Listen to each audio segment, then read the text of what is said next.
Good evening. Oh, I've got a little dog that wants to join us. Now it's Sparky. Hello and welcome to Sex Addiction in the News. I am Stacy Sprout, licensed therapist, certified sex addiction therapist, and author of my own story of recovery, Naked in Public, a memoir of recovery from sex addiction and other temporary insanities. And you can see this wonderful woman behind me on the screen is Lacy Bentley. I'm going to share a little bit more, but welcome to the show, Lacy. Thanks, Stacy. I'm glad to be here. So grateful to have you. And this is Sparky Sprout. I think I forgot to introduce him last week, and he is going to be joining us. His brother's around here too, so we'll just see how things go.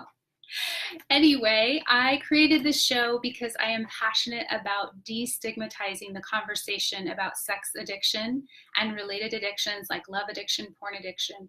So those who are afflicted can get help now. And that includes individuals, couples, families, and whole communities. And one of the ways we can heal from the invisibility, the taboo, and the shame of sex addiction is to talk about it. So thank you so much for joining us here in this show. And Lacy, I met Lacy through a mutual friend of ours, Forrest Benedict. And hey, Forrest. And Forrest has a book called Life After Lust. And he's just releasing his audiobook. So I'm so excited for him that the audiobook is going to be available because that's a wonderful book and I just can't imagine what it'd be like to hear it. So thank you. I see a few folks are watching right now and I really appreciate your support in being here. It means the world to me. And we're also recording this for YouTube, so it'll be available later. So Lacy, you are a remarkable person. I am just meeting you in terms of for this interview. We haven't met in person yet. And I recruited you for this interview because I was really impressed with the work that you're doing online and the fact that you've just published a book, Overcoming Love Addiction, that you've worked really hard on.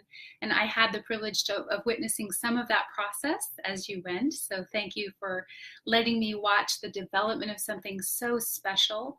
And Lacy, you can talk more about what you're up to, but I do want to say that you've been working with women since the year 2000. That's before I got into recovery. So you are a pioneer, and I respect your heart for women. So I saw you interviewed when Forrest interviewed you for his show. And we'll talk a little bit more about a couple things you said during that interview I want to touch base with you on. But one of the things I realized is, we just need current faces of women who are out and saying, hey, I've struggled with my sexuality. I've struggled with porn. I've struggled with fantasy. I've struggled with the variety of ways that sexuality can go awry for a variety of reasons. And so I just honor your courage. And I know there's other women and men watching this who learn from just seeing a person who is just looks happy and is willing to have courage and talk about what's going on. So thank you so much for being here. And why don't you fill in some things about you that I missed? Okay, so yeah, I started working with women in 2000. I actually started working with women in eating disorders in my own recovery from anorexia nervosa. So that was, really challenging in the beginning, but believe it or not, there were no eating disorder recovery groups in Las Vegas, Nevada in 2000. Like we could not find one anywhere. So a friend and I, we went, okay, that's it. We're just gonna, I'm the kind of person who, if I have a need and I see a need and no one's meeting it, I'm like, okay, I can do this. It's kind of how I got where I'm at now, even. Yeah, be the change, yeah. Yeah, so good times. And then I entered my own recovery for compulsive relationship and love patterns in 2010. And so I've been in recovery for that since then. And one thing that I want to mention is Forrest was actually my forward author for my book, Overcoming Love Addiction. I reached out to him because I just loved his book so much and said, hey, Forrest, will you write my forward? And he was like, serious? Yeah. So, because I felt like it was so important that women recognize that there are safe, compassionate men who get what we're going through and who care that women struggle with issues with pornography and self-hate and compulsive relationship patterns and sex addiction, you know? Mm-hmm. And so I just felt like his voice could add so much compassion to my book from a man. Mm-hmm. So that was super awesome to have him do that. He did a fantastic job. And now I've started a program for women. It's an 8-week course that I take women through the values in my book, and we dig deep into them, and I do one-on-one coaching with them, and I just love it. It's so incredible to watch these women just go, wow, there's different ways, but look, there's a whole bunch of other women in this group. It's not just me. It's so powerful. So is this an online group? Yeah, it's an online. We actually do it through Zoom. We got to give a shout out to Zoom because they're like my favorites. Thank you, Zoom. That's how I got Lane in here. Zoom. We love you. No, I really do. I really love Zoom. Oh, that is so great. So you have an online group that women can dial into or through the internet, and then they see your face and they see each other's faces, and they go through this. It's 8-week course about, and what kinds of things do they work on? I mean, I know people have to get your book, but. Right. So we go deeper. So in my book, we talk about, courage and empowerment and honesty and responsibility and taking accountability and all of that. Mm-hmm. So each week there are 8 values in the book. So each week we dig deeper into a value. We go, okay, how is this showing up in your life? How can you improve this? There's homework involved. It's just really, I just work really hard to get them connected to each other and to themselves, because I can't be with them permanently, but should they choose it, now they've got this network of other women. Right now there are 5 women in the group who are just, it's so great to watch them, and they're like laughing and they're making up inside jokes, and like we're 3 weeks in and they're just like sisters in recovery, and it's so powerful to see. Every time I get off and I'm like, oh, Heavenly Father, thank you. I cannot believe I get to do this. And from where I was in 2010, I was so depressed, so just beat down by life and the world and going, great. Now I've got this addiction, right? That is because of abuse and neglect. And I was just trying to fill this hole. And now 8 years later going, I can help other women now to fill that hole in ways that I didn't have early on without them having to go through 8 years. I'm like, here, let me just give you what I didn't have as much as I can. Oh, yeah. Amazing. Well, thank you for sharing that, the spirit of trying to be part of making a difference for others. That generosity is something that is so powerful, and people can feel it. They can see it and they can feel it, and it is healing, I believe. And so the 2 things you said I wanted to comment on. One was when we were doing the run through and setting up, people sometimes ask me, what's the difference between male and female sex and love addicts? And I recently had the opportunity to talk with some people who are developing some materials for women, and they said, well, what do we need to do differently to develop these materials for women than we do for men? And I said, how about hearts and flowers? How about something that is beautiful and kind of fun and whimsical, because that's something that I feel that women recapture in sobriety and in longer term recovery. And I was reminded of it because of the thing that you did with your hands when we were talking, and I want you to do it again.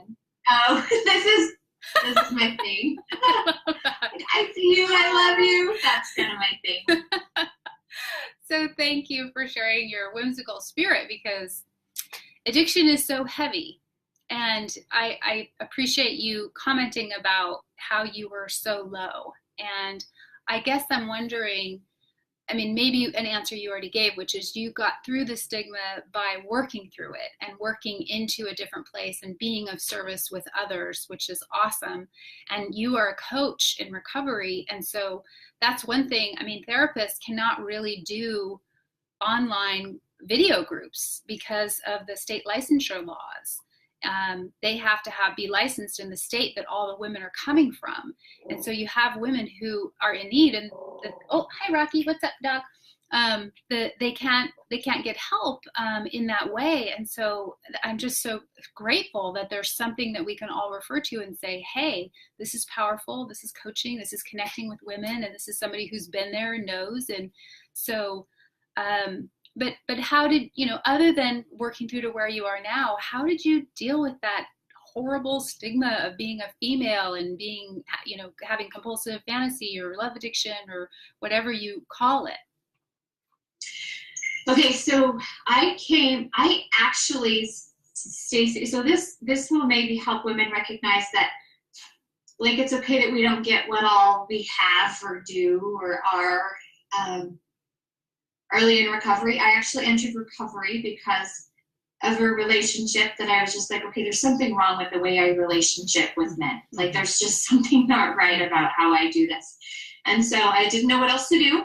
So I entered like a pornography, sex addiction recovery group, met some amazing women, said, I'm tired of not being like anyone else and being so different, but I need somewhere to be. And they were like, actually, we all have that same stuff you're talking about.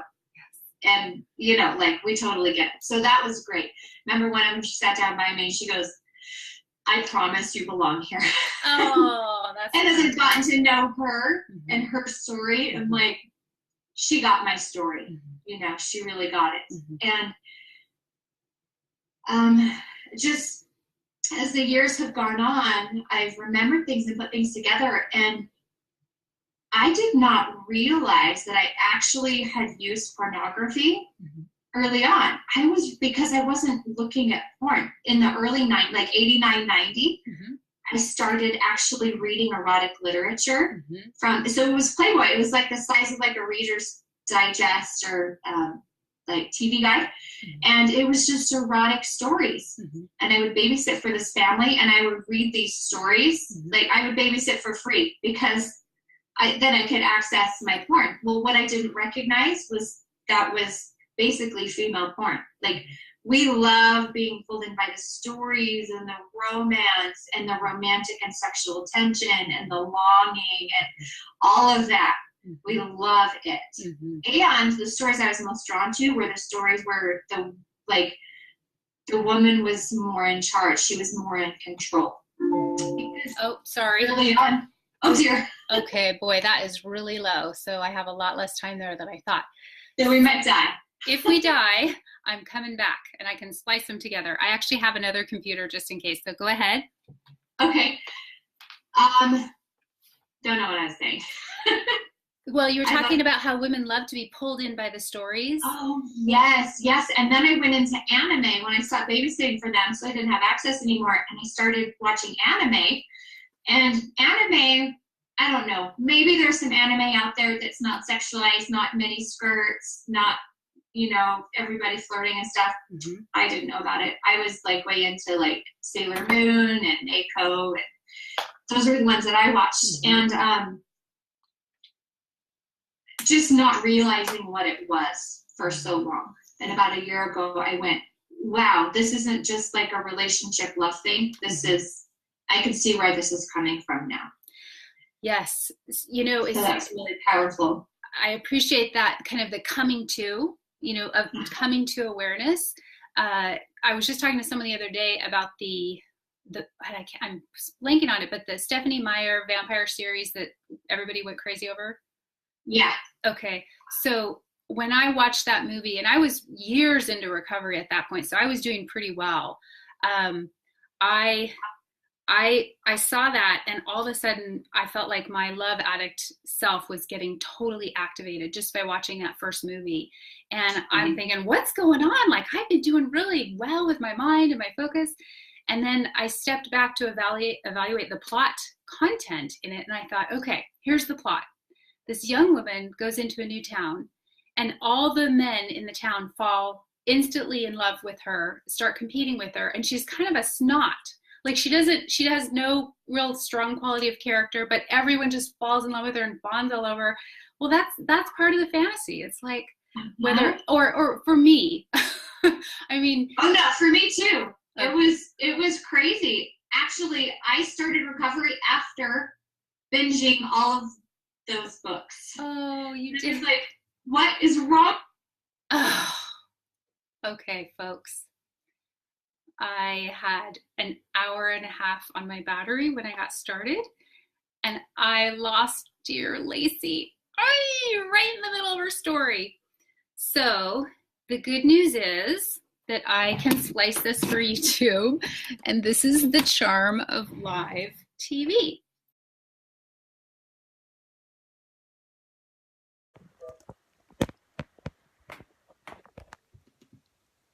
Okay, just lost the screen there for some reason. Hello.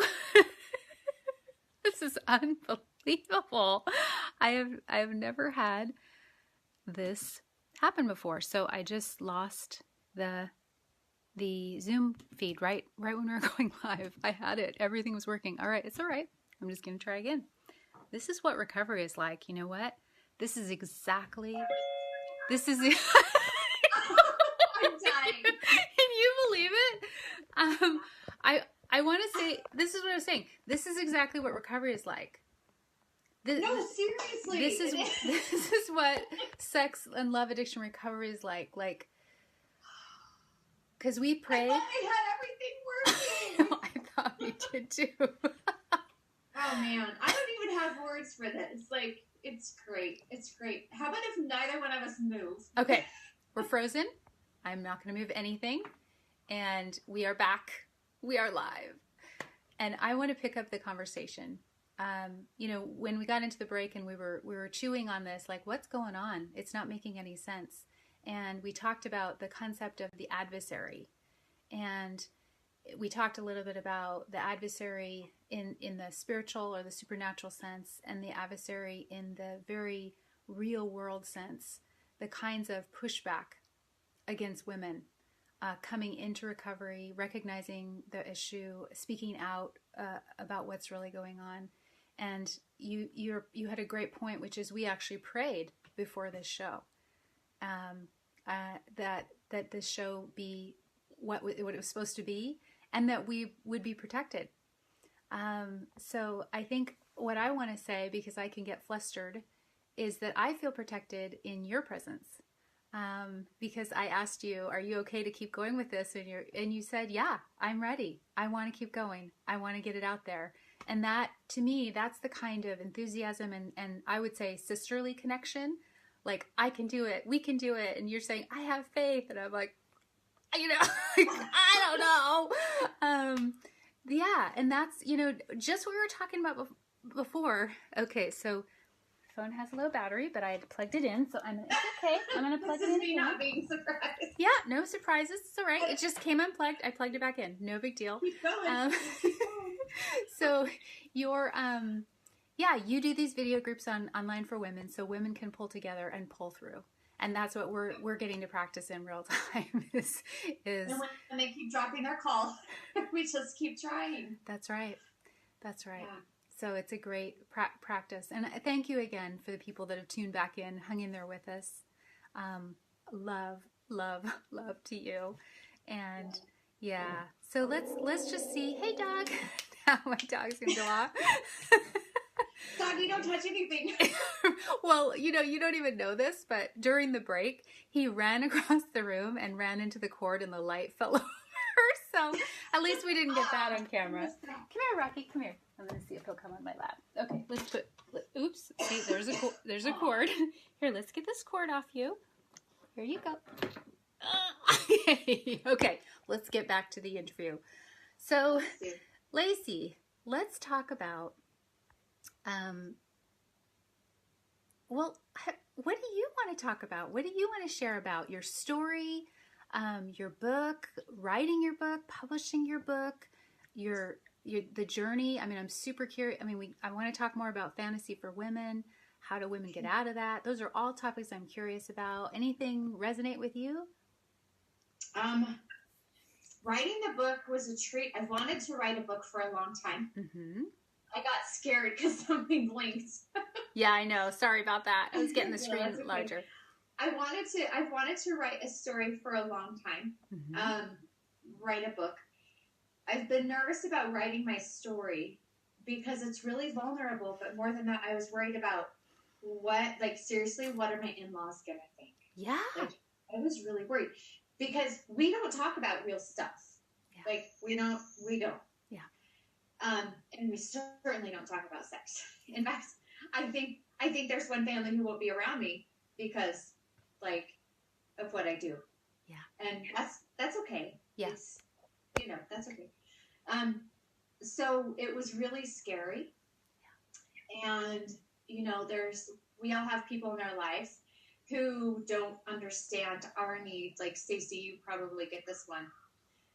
Our need to live in our reality, our need to tell our truth and not sugarcoat it. Mm-hmm. Even in my book, there were things I wanted to say, things I wanted to address that I was like, that would affect someone else. So it wasn't addressed. It wasn't talked about, Mm-hmm. But everything that I could possibly put in that book mm-hmm. without bringing up another person mm-hmm. was so important to me. And then having those other things that come up witnessed by a friend, a sister in recovery mm-hmm. has been so powerful. So for me, writing my book was like the next step in my recovery. When I first came into recovery, we need support. We get other women's phone numbers. We make phone calls. And eventually we become the support person for others. And I started sponsoring women a couple of years in, and that was so powerful. Mm-hmm. And then I started facilitating at 12-step meetings, and that took my recovery to another level. Mm-hmm. And now with what I'm doing, like the love I'm starting to feel for women is like, I can't believe it. I just I see women and like, they're all my sisters now. And I just love them so much. Mm-hmm. And that's come as I have forgiven myself. Mm-hmm. Yeah. And as I have witnessed my own story, and as I have witnessed some of their stories, some of which, my story is not for the faint of heart. And, I didn't really talk about a lot of the abuse and things in my book because it's just not necessary. I've dealt with it all, and I didn't want to trigger anyone else's trauma was my number one reason I didn't really address that. But just, I can't even remember for sure what I was saying. There's my technical difficulty. Your love for women and how, sponsoring women or in a 12-step and then writing your book is the next chapter in your recovery. Right. It was the next thing for two reasons, because I was ready to take my recovery as service. Service, sacrifice, and gratitude are three of the values I talk about in my book too. Mm-hmm. And how those are so critical. And for me, writing my book was gratitude, expressing gratitude for a place I had come to with the help of my Heavenly Father, with the help of my Savior, and with the help of other caring people in my life, with, friends who've helped me through a hard time, loved ones, my husband who's incredible, and we've been through our own stuff. I mean, you can't be married to someone for 20 years, not have stuff, right? Mm-hmm. But it's just been amazing. And I finally actually went through a relationship that was really intoxicating and really challenging to break free from. And it was at the end of that relationship, I realized I'm ready to tell my story, and I'm ready to help other women stop living in this crazy that I keep living in. Mm-hmm. And so in the process of writing the book and going through, the traumas and the self-forgiveness and the self-compassion and all of that, it just kind of really cleaned things out that I didn't even realize were still there. And it helped me to come to so many epiphanies and aha moments. Thank you, Oprah. That I thought I was in a really good place, and I was, but just realizing that getting my story out there in a way that could help and bless the lives of other women, mm-hmm. and therefore their marriages and families and children and posterity, it just does something for your soul that is indescribable. Yeah. Well, I've heard it say that if you want to learn something, the best way to learn it, once you read about it or you study it and you look but eventually the best way to learn is to teach. And I remember I went to a sexual recovery convention many years ago, and the closing speaker was so moving to me because he said some similar sentiments as you. It was he was a man, but he said, those of us who have achieved serenity and sobriety sexually have a responsibility to bring what we've learned into the world. And I think how that looks is different for every person. Not everyone's going to write a book, but there's a lot of people out there that have a story in them that is longing to come out. And my writing coach said, don't worry about the in-laws or the naysayers or the adversaries. Don't worry about that. Just write the book for you. And then you can decide after it's out about editing and who, your audience. Now, not everyone does it the same way, but I just appreciate how you've been true to yourself in getting that story out and the story that's right for you to tell. And you mentioned something to me, I think you said clearing out, and I feel that way about my own book. It was a detox. It was such a detox. And even going through and writing some of those scenes that involve sexuality, I had to really work through, was there anything left in there for me? Because I wanted to write from a place of clarity. And I think you handle that so well in your book. And I think it's there's lots of different books out there that are about recovery, and more being written all the time from women. So that's really exciting. But it's nice to have a book that's written where I just, it's easy to refer and say, here you go. Like this is a great place to, and the piece about fantasy, I guess I keep coming back to that because you have one of the most clear voices I've heard when it comes to fantasy for women. And so maybe there's a question there for me somewhere. I think one of the things you said was fantasy is infidelity. Like if you are having fantasy, you can have, mental infidelity. And I don't hear people talking about that. And I loved that you named it and kind of claimed it like, hey, let's talk about this, ladies, because this is really destructive to intimacy, to your relationships, to yourself. Do you want to say any more about that, how you see that in your work? Or Yeah, one thing that was really important to me going into this book was that I didn't, no more excuses, no more shadows, no more, no, that's not what it looks like, just, I wanted to shine the light in all of the places and say, my dear sisters, my sweet friends, you can close your eyes, but I'm going to shine a light on everything that I can think of to help you and bless you. Because as women, we want to create, we want to progress, we want to do better. And if we don't focus that energy in a constructive, productive way, we create crazy for ourselves. We create disconnect and pain and fantasy worlds. And those fantasy worlds are so intoxicating. And I get it. I totally get why they're so intoxicating and tantalizing. That doesn't make them real, and it doesn't make them okay, though. And as I've worked with women who come in and they have pornography addiction or masturbation addiction, or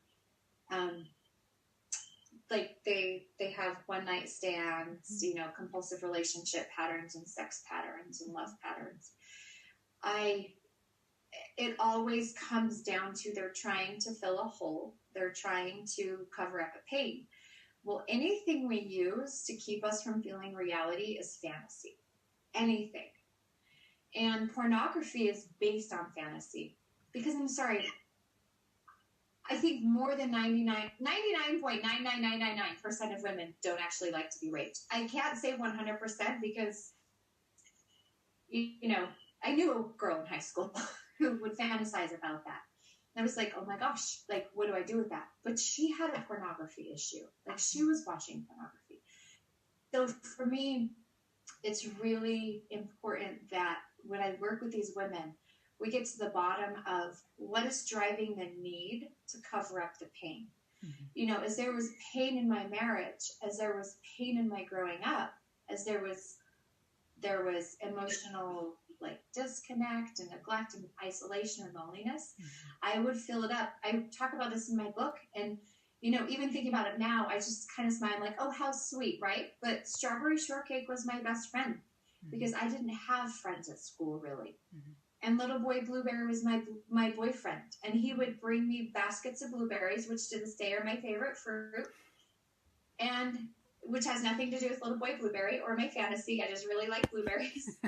And we would ride My Little Ponies, right? And Apple Jacks was my favorite. And just getting past this need to have something outside of what's real, and then dealing with what's real.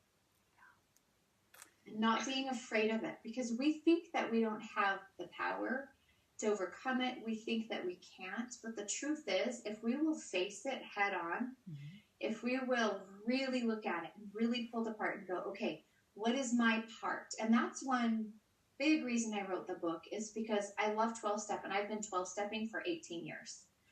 And I know the 12 steps inside and out.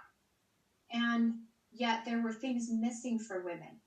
There's no empowerment. Like, we need to teach women to be empowered, because women are naturally disempowered in our society. Now it's getting better. Sorry. Rocky is empowered. That's so cute. And we need to learn to be brave.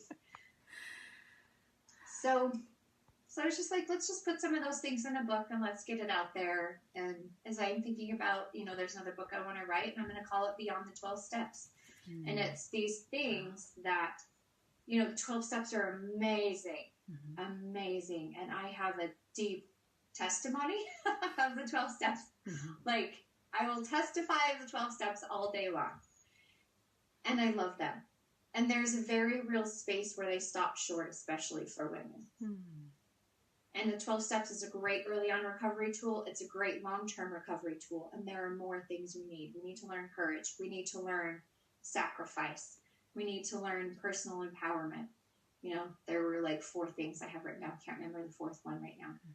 But there are things we need to learn as women that the 12 step isn't teaching us. Oh, that's right. To have intimate relationships where we are not being exploited or exploiting ourselves.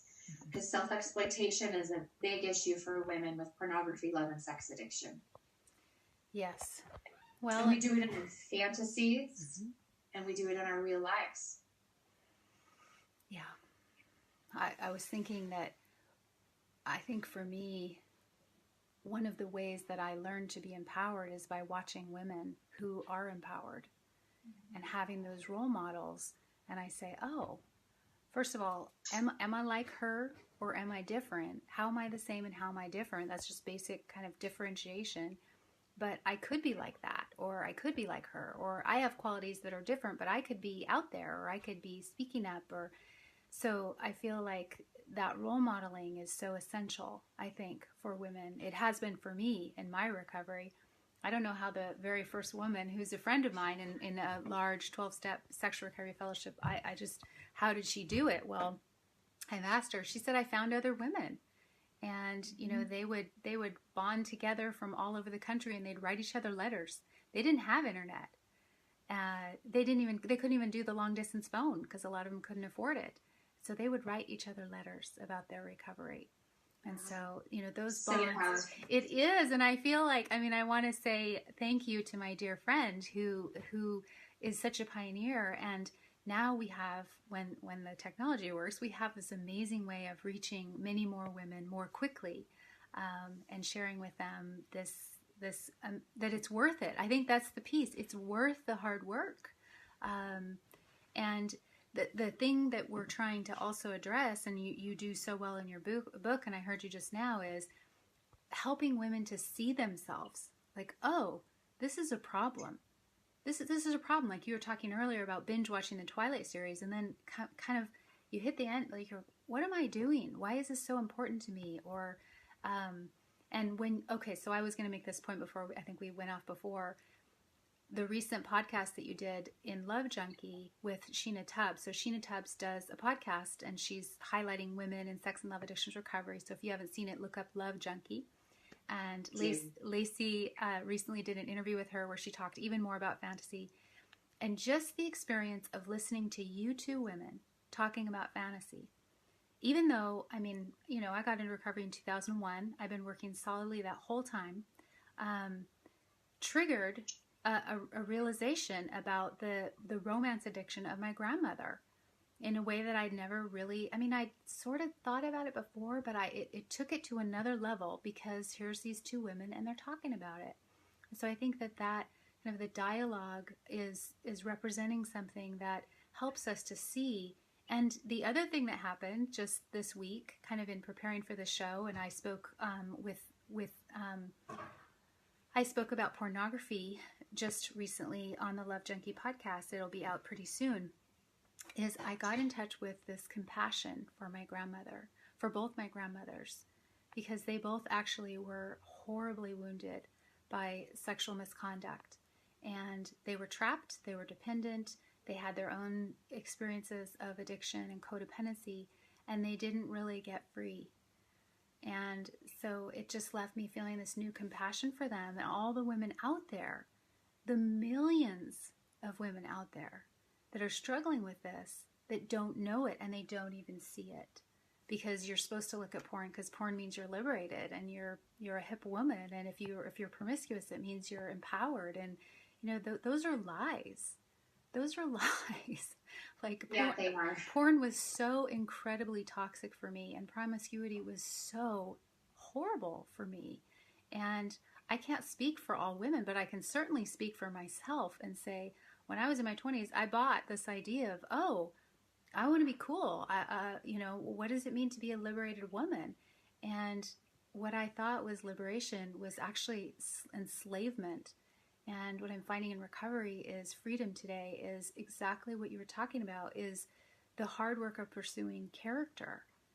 Those qualities of character, when you talked about, the 12-step take you so far, what is it beyond, and how do we emphasize things for women? To me, that's what I just didn't get in my early education. What does character have to do with sexuality? Like, huh? Right. Everything. Right. Yeah. Well, and what does sexuality have to do with anything but sexuality, right? Yeah, so compartmentalized. Yeah. Mm-hmm. Yeah. Well, I think we don't realize as women how powerful our sexuality is, or we do, and then we misuse it because we're not conscious of the destructive nature of misusing that power. Yes. It's so destructive for us to misuse that. To ourselves and everyone we come into contact with. Yes. Especially men. So thank you for bringing that up, because I was thinking about this week. We talk a lot in the culture now with the Me Too movement. We're getting more of an awareness about toxic masculinity and what that looks like. And there's a version of toxic masculinity that is about sex addiction and love addiction, and then there's a version of that extends into sex offenses. But we do not talk about toxic femininity. And I feel like that is something that we need to unpack, because I was a toxic woman. I was sexually toxic, I was intrusive, and I was harmful. And it was like a cloud everywhere I went before I got into recovery and started realizing, oh, what is this thing? It was completely invisible to me what I was doing. And I was very intrusive in my energy, in my gaze, in my flirtations, and I was unaware, but I was still impacting people in in horrible ways for them if they're trying to be in a faithful relationship. And here, so I want to acknowledge the existence of toxic femininity, and I'm curious if you have any comments about that. I think talking about toxic femininity, now I can't even say it.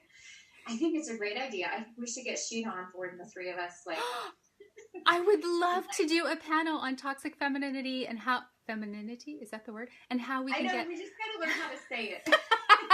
And how we can heal from it. It's so funny. I was thinking, you say that. Toxic femininity. I know. Are you there, Sheena? She was on here earlier. I don't know if she came back after so many iterations. Okay, so there you go. There's our vision. We just need to have someone to interview us. Do we? I'm sure I can find someone.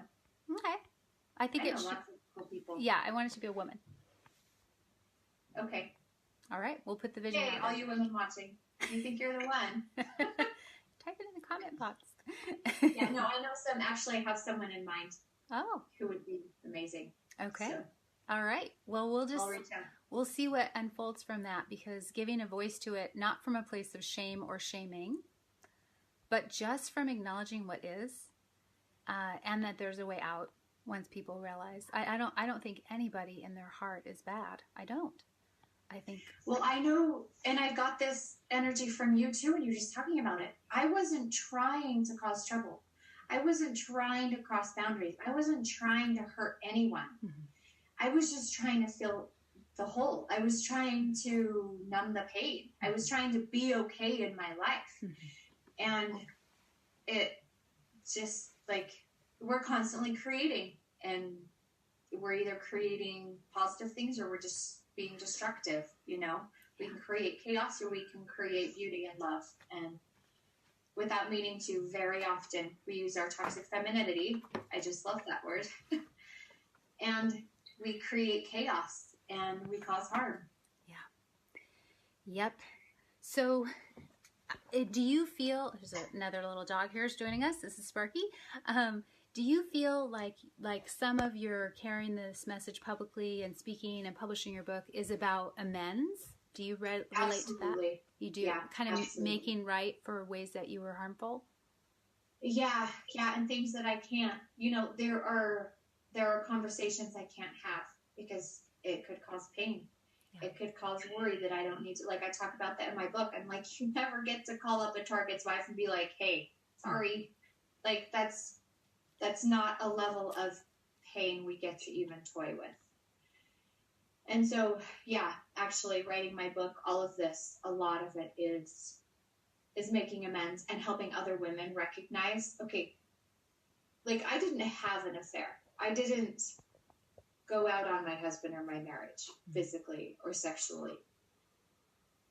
There was intellectual indiscretion, emotional indiscretion. Mm-hmm. That at the time I didn't realize what it was. I didn't see it for what it was. Mm-hmm. And recognizing how, in my trying to get the attention of men in my world, I was potentially distracting them from what was good and right and true and noble and of God. And that not only was that a bad idea, I had no right to play with that. I have no right to play with that energy. Mm-hmm. And how destructive that can be. And so making amends for all the times that I didn't even realize I was doing that, like flirting. I tell a story in my book about a woman sitting at a table with a waiter. I was the woman with the waiter. Mm-hmm. And my dear friend sat across from me, and she's like, I love you too much. This is not okay. Mm-hmm. And I didn't even realize what I was doing. Yeah. Did not even realize it. Yeah. So part of this education is just helping people maybe wake up. Not from a place of shaming, like I don't get that from you at all, and I don't want to come across that way, but more from a place of actually having great respect of the power and sacredness of sexual energy, and not just, it's not to be used for harm.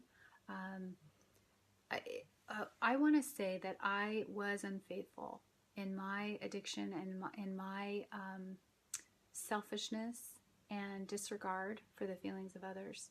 And one of the things that I did is I went to a 12-step speaker meeting. I was asked to speak, and I told my story, and it was, there was, I don't know, like 60 people there in the room, and couples, many couples who were in sexual recovery, but it was open to the public.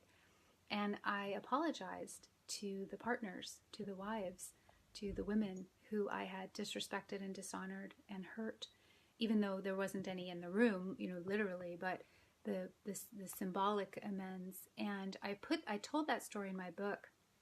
But what I didn't say is that when I was writing that story in the book, of course you relive what you write.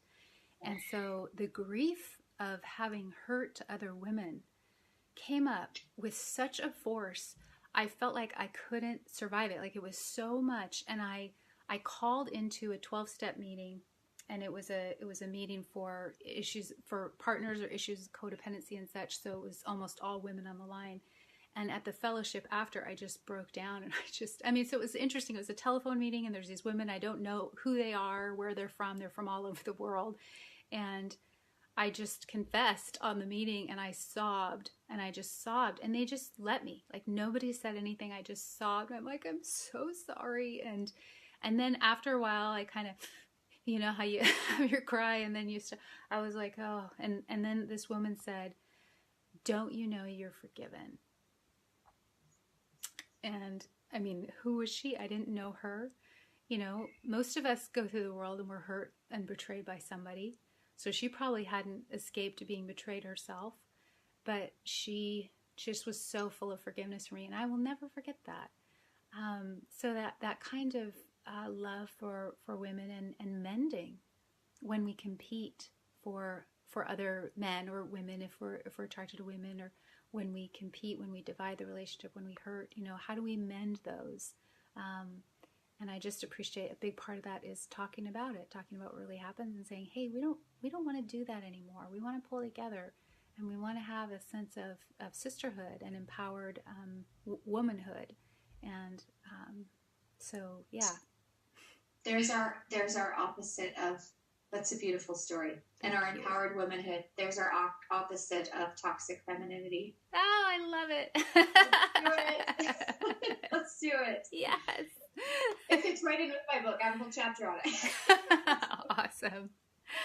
Well, I want to probably start to roll into a close. I feel sad, but I'm also noticing I'm kind of on the tired side, and we've been through a lot tonight. And so I want to thank you so much for your time this evening. And as I said, hanging in there with me and the technology. And I want to ask how viewers can find you, because you are out there in the world and you offer services, and how can they find your book and what's it called? Just give us a way to connect with you. Okay, so the book is Overcoming Love Addiction, Your Recovery Roadmap. And I prefer to give it away because, like you mentioned, Stacy, this is part of my amends.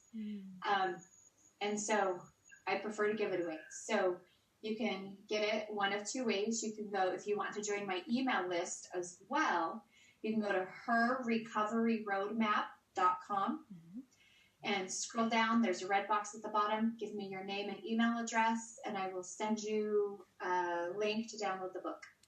Or you can just email me directly and say, hey, you know, saw your podcast with Stacy, or podcast, whatever it is. Saw your Facebook Live drama with Stacy. I'd love a copy of the book, and I'll send it to you. And then in that way, you won't be added to the email list as well. And that's Lacy, Lacy, at herrecoveryroadmap.com. So yeah. And what about your coaching services? People want to take the program that you're giving, 8-week program? Yeah, it's an 8-week program. For women. I'm actually right now filling for the next cohort. So that'll start in the next 2 weeks. I've still got 4 slots open. So I'd love to get some women in on that. You can, so send me an email if you're interested. Again, Lacy, Lacy, at Her Recovery Roadmap, or even on Facebook, Lacy Alajna. My middle name is spelled kind of wonky, but my parents are Swedish. So yeah. Lacy Alajna Bentley on Facebook. You can find me there. And Stacy, I think you tagged me even. I did.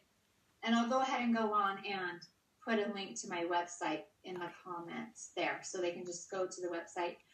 But all of the emails will come from Lacy or Her Recovery Roadmap, and you can always just reply for whatever you need.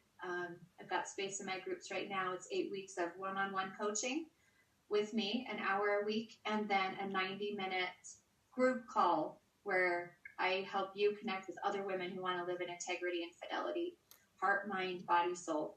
So beautiful. And is it only for Christian women, or is it open? No, you don't have to be Christian at all. Okay. My current group, everybody's Christian. Okay. Different denominations, but everybody's Christian. But it's certainly not necessary. We openly talk about God. However, higher power, the universe, source, whatever works for the women in the group is okay with me. Okay. Awesome. All right. Well, thank you again for sharing your heart and your wisdom and your perspective and your very strong faith, which is very inspiring to me, being with us tonight. And we'll see what unfolds about this idea of a panel with Sheena Tubbs and talking about toxic femininity. And Sheena, we recruited you. You're in. Can't get out. And it's cool. It's solution, which is empowered womanhood. Is that right? Empowered womanhood? Let's call it that. Let's do it. Okay. So I will say, just to bring it to a close, I could not close without talking about my earrings. These earrings. Oh, those are pretty. Would you like them? Oh, I need a pair. They have blue in them. They were handmade from Sandy at a company called Swatchy Moto Design. Sandy Swatchy, like the swatches. That was a blast from the past there.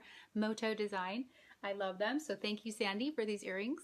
And I will also say that next week there's not going to be a show.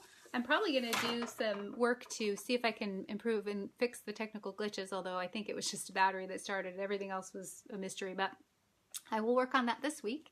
And so no show next week. My husband and I are going to see The Hunchback of Notre Dame. So we're going to be away on Friday at 5 Pacific.